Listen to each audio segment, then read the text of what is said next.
What's up, fantasy friends? I'm Carrie Oehm from HotRoster now, and we are right in the cuff of the NHL trade deadline with 1 day left. And over the last few days, there have been some significant injuries in the NBA. So I'm here to share my insight on some waiver wire pickups that could benefit your fantasy team while keeping these trades and injuries in mind. So let's not waste any time and let's dig in. Well, that Ben Bishop trade to the Kings over the weekend kind of came out of nowhere. But the Kings are looking to solidify a playoff spot, and with Jonathan Quick slowly coming back, and after Peter Budaj started to slip, going 2-6-0 after his last 8 starts with a .308 goals against average, they decided to make a move. And when one chapter closes, another one opens. And the new chapter in Tampa involves a 22-year-old Andrei Vasilevskiy. He's owned in about 40% of leagues, and now he has the chance to become Tampa's full-time starter. He wasted no time last night, proving he can handle this as well. In last night's 5-1 win over Ottawa, the youngster had an outstanding performance, making 39 saves on 40 shots, chalking up his first win since January 24th.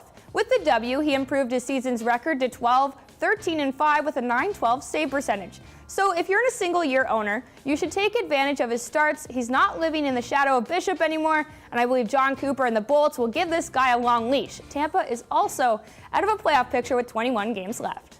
So I've always found that when people start to doubt your abilities, you either rise to the occasion or you falter. And one guy who didn't give up when sent down to the minors is Nick Schmaltz of the Blackhawks. The North Dakota prospect made the team at a training camp, but after only scoring once and adding 1 assist in his first 26 games, he got sent down to Rockford.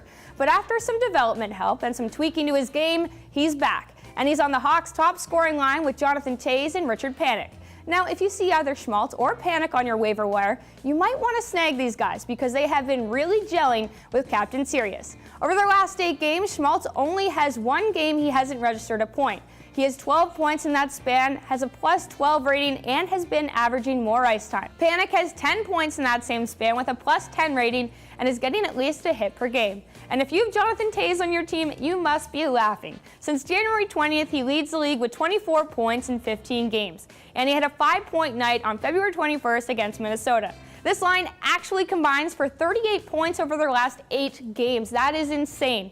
And I don't see this offense slowing down anytime soon. So take advantage of their strong play and check for these guys on your wire. Over to the hardwoods, some bad news for the Raptors as Kyle Lowry will undergo surgery on his wrist and remain out till at least the playoffs. But when there is injury, there's opportunity. And if you see Corey Joseph on your wire, snag him. He will be taking on a substantially increased role as the Raps' interim starting point guard for the remainder of the regular season. On the season, Joseph is averaging 23 minutes per game, which has translated to averages of 8.7 points and 2.6 boards. Joseph has now started in the last 3 games in Lowry's absence, averaging 34 minutes. He had 11 points on Friday versus Celtics, 14 points versus Portland, and despite only putting up 6 points last night against the Knicks, I'm not worried. He's capable of having big games and has the potential to produce significant numbers. In his only other start this season, he tallied 33 points, 4 assists, and 4 rebounds. So with the increased role, I would definitely look for this guy on your wire and pick him up. Sticking with Toronto, kinda-ish, ex-Raptor Terrence Ross is settling in nicely in his new home in Orlando. Despite only playing in 2 games so far, we are already getting a taste of what Ross can do with the Magic.